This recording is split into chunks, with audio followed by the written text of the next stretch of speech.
नमस्कार, बी न्यूज मध्ये आपलं स्वागत। मी केतकी पाटील। सर्वप्रथम आजच्या ठळक बातम्या।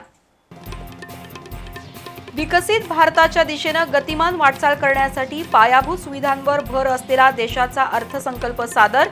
सलग 9व्यांदा निर्मला सीतारमण यांनी सादर केला केंद्रीय अर्थसंकल्प। अर्थसंकल्पात एसटीटी करामध्ये वाढ केल्याने शेअर बाजारामध्ये घसरण। सेन्सेक्स 1546 अंकांनी तर निफ्टी 495 अंकांनी कोसळला।